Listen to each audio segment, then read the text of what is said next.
The year is 2013.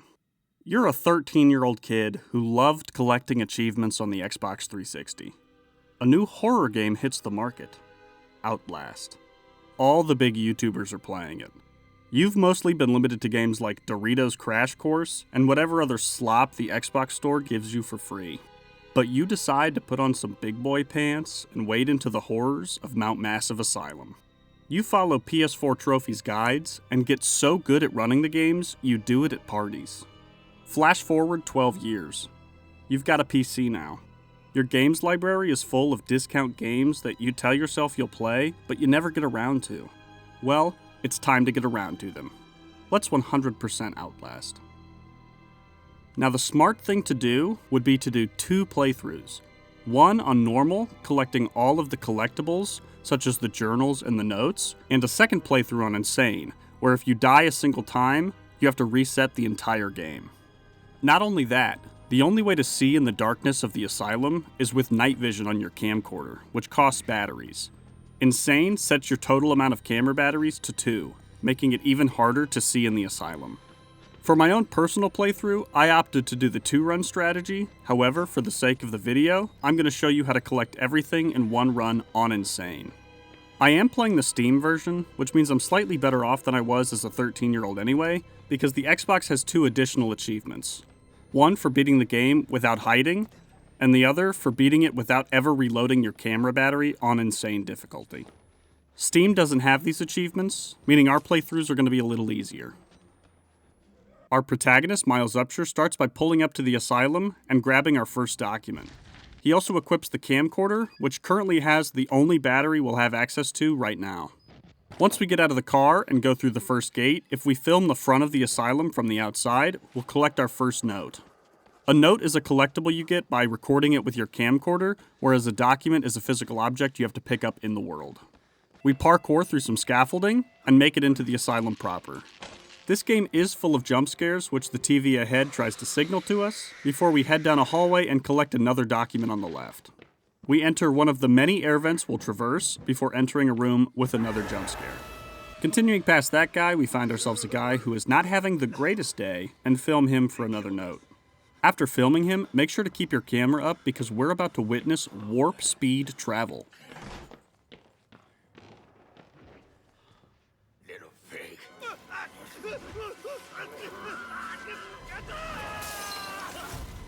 That big guy's name is Chris Walker. He's going to be the thing that ends this run if he catches us, because most of the enemies are 2-hit kills, but Chris Walker is 1. After abruptly descending, we meet Father Martin, who is definitely sane, and are given the task of making it to the security room. We pick up a document behind the security desk, and we could head for the security room, except it's locked. So we head for the badge that unlocks it. Along the way, we pick up another document, and also film some guys watching TV static for another note.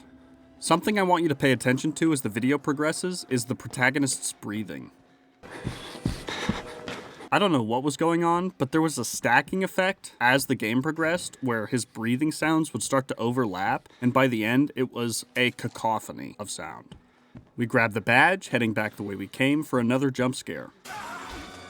Heading for security, we stop to film the average post-burrito experience and pick up a document next to a sleeping guard. We buzz into security, where accessing the system takes 3 minutes for some reason, before Father Martin shuts the power off. This leads our good friend, Big Chris, right to us, which we have to film for another note. Now here's where some of my 13-year-old knowledge kicks in. When Chris Walker enters the room, he starts to head towards the security terminal and starts to sniff around. When you hear the sniffing, you're safe to just run for the exit because he will not turn around and find you as long as you time it right. After escaping him, we head to the basement, squeeze through a passageway, and snag another document. I apologize for what has to happen in these dark sections, but the game only gives me 1 battery to work with, so I have to conserve it as best I can. But I'll try to explain if you can't see what's happening so that you can follow along. This room is one of those cases, so I'll explain what's going on. There are 2 switches, a lever, and a button that need to be pressed. The 2 switches are on the back wall of this room. After both switches are hit, a lever needs to be flipped. However, the lever is currently locked right now. The way to unlock it is by hitting both of the switches, which causes a guy to break down the door and come after you. Once he starts descending the staircase to the right, I sprint around to the left and head up through the passageway he just opened. However, I make sure that he sees me. You might be thinking to yourself, why on earth would you want him to see you? Isn't this a game about avoiding the enemies? And the answer is yes, you are correct. However, once I flip this lever, he will come after me no matter what. So I allow him to see me so that the chase will be shorter and I can sprint out of there faster. Once we reach the lever room, you shut the door in his face and then flip the lever, hiding in a cabinet on the left side. He will break down the door, enter the room, and check the cabinet on the right side.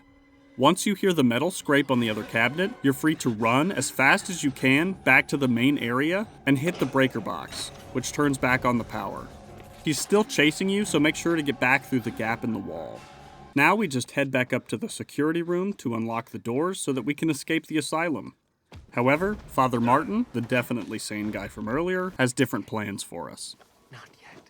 To start Chapter 2, we wake up in a padded cell and film the lovely drawings on the wall to get our next note. We then wait for the concierge to give us our wake-up call before we jump over the railing and head for the exit. Up here is a note for filming a guy in a straitjacket next to other people doing things that I cannot describe, at which point we grab another document from the down the drain guy before hopping down and opening a door. We'll be back here in just a second.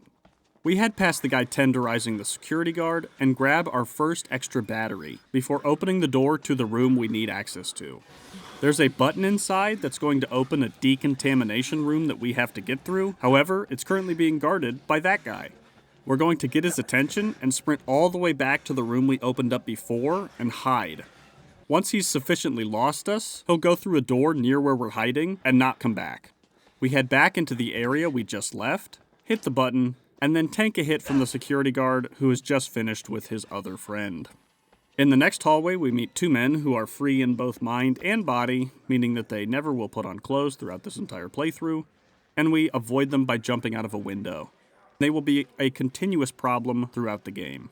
Once we get back inside, grab a document and head down a dark path, filming Chris Walker along the way. Grab the badge for the showers and head inside. Now in this next area, the two guys from earlier are waiting for us in the darkness. We jump out a window, sidling past them, before coming back up and into the next area. This area requires a bit of setup because Chris Walker is about to try to kill us. We open this metal door, preparing it for when we come through it again, and head inside. Once we press this button, Chris Walker is going to start chasing us. We hit it, turn around, and run for the vent that just opened.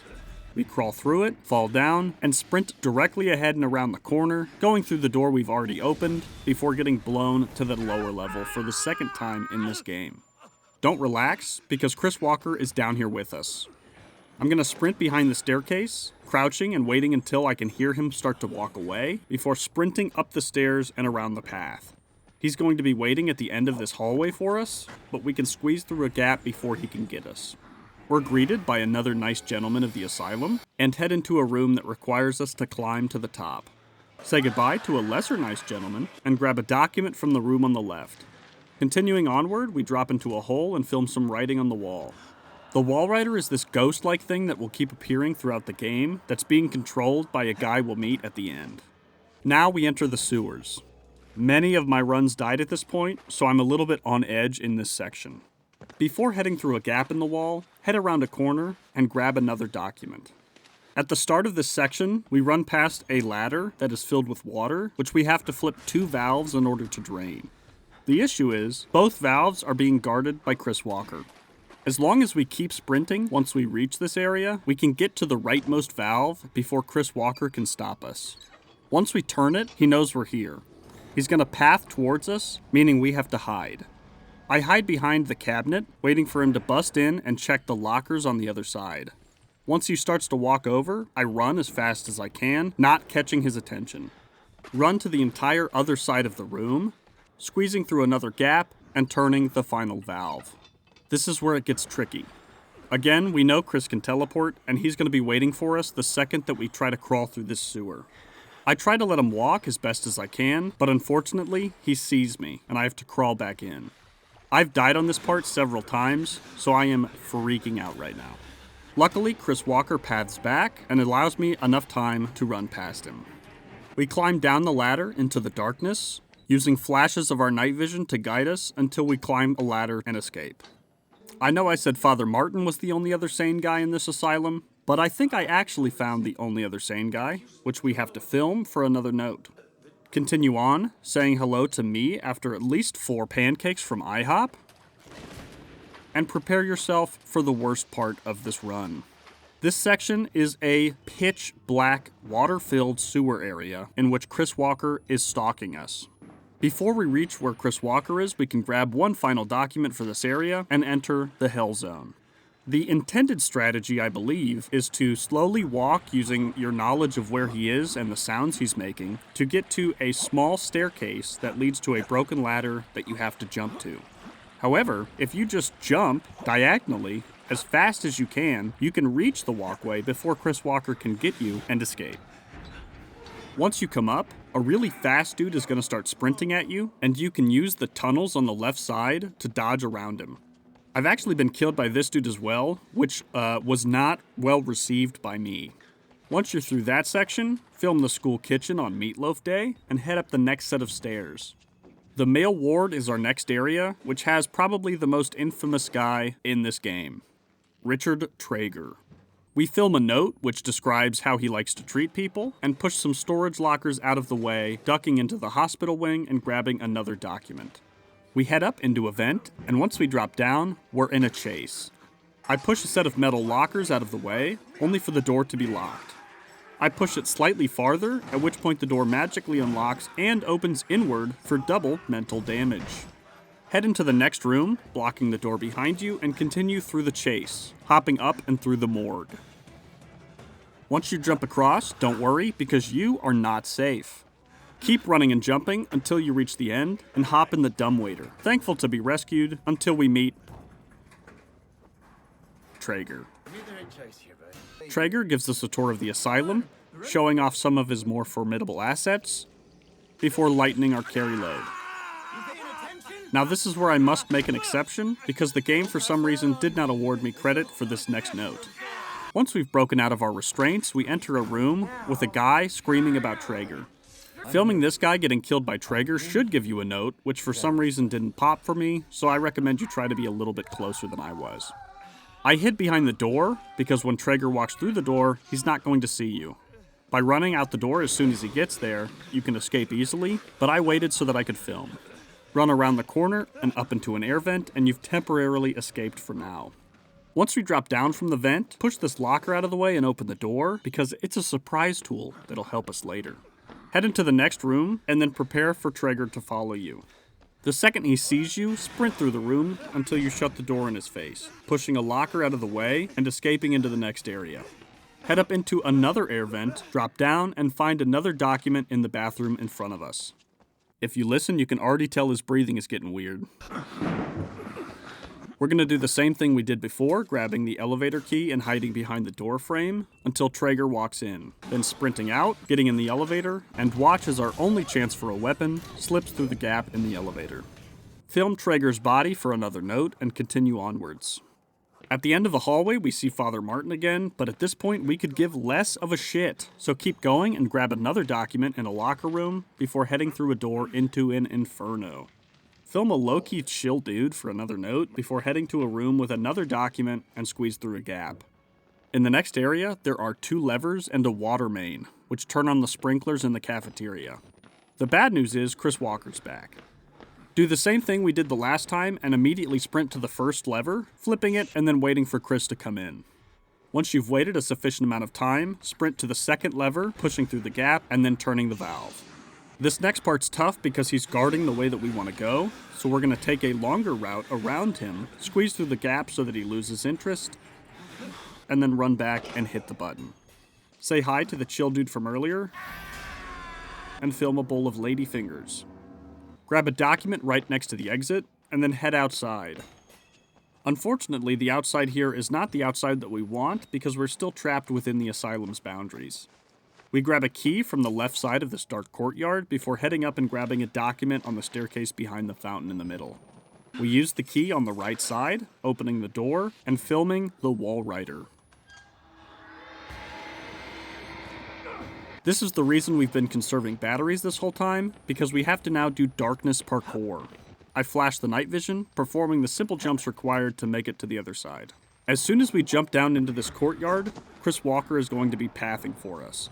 By booking it directly for the light, we can get up and onto the platform that he can't get us from faster than he can get to us. After we mantle along, we head for a hole in the wall where he's waiting for us.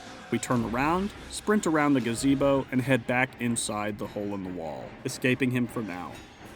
Once we're through the hole in the wall, film the Kool-Aid fountain, and head through the window into the female ward. As you progress through the hallways, you'll find a machine churning some ghost butter. Film that for another note.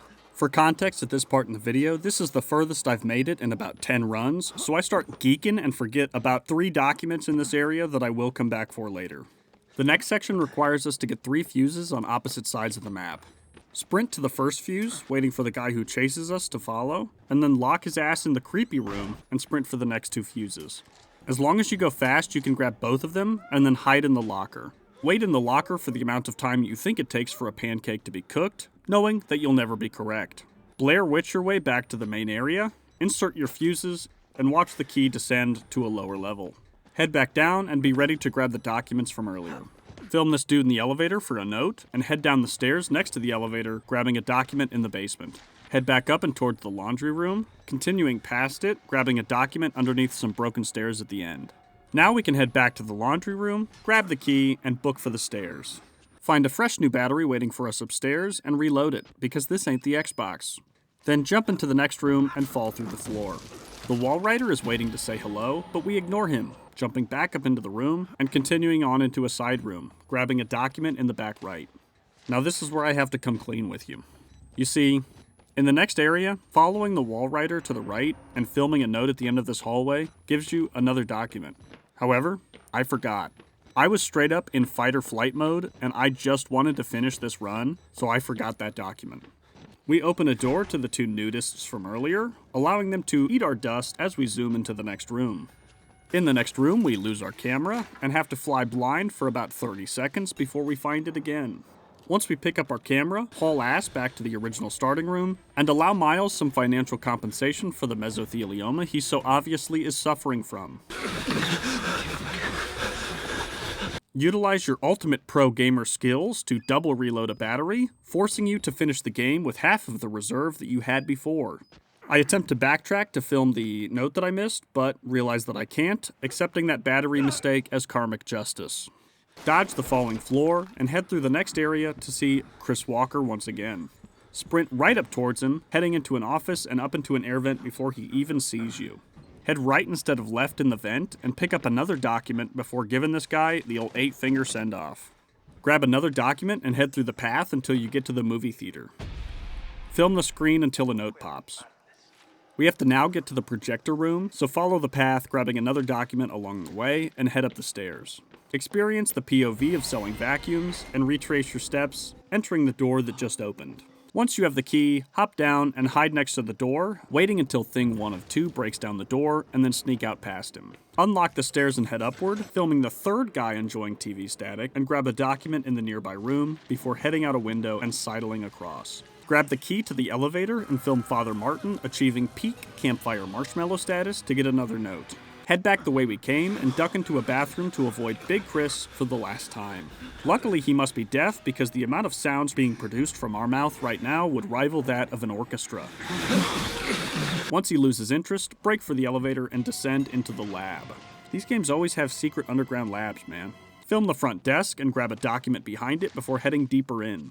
Stop in at the second office on your left to grab another document and film a board further on for another note. Run to the end of the corridor until the sirens activate, then turn around. The wall rider is technically chasing you right now, but he's kind of slow. Open the door at the end and bear witness to the end of Chris Walker.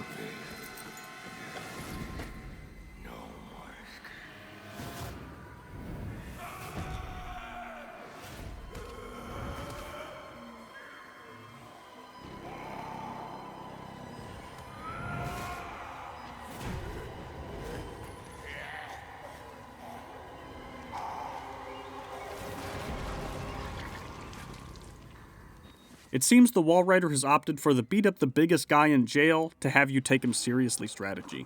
Have a minutes-long chat with the CEO of Being Old, who gives you the mission to kill the guy controlling the Wall Rider. The Wall Rider is technically a nanomachine being controlled by a guy named Billy, who we then have to give a one-way ticket to the Shadow Realm. Run down the next corridor and say hello to Casper the Unfriendly Ghost. Keep running until you reach the decontamination room and witness that his greatest weakness is small glass doors. Grab a document up ahead and film the giant soccer ball for another note. Grab another document and film William himself before heading for the life support, witnessing another guy being down here for some reason. Film the life support structures for a note and grab a document before turning the big valve that says do not turn. Start booking it because the Wall Rider is on your ass like hotcakes and he will not stop until we reach another small glass door. Get across to the other end of the room and through the corridors, then climb an amount of stairs that would also turn me into a pissed off ghost.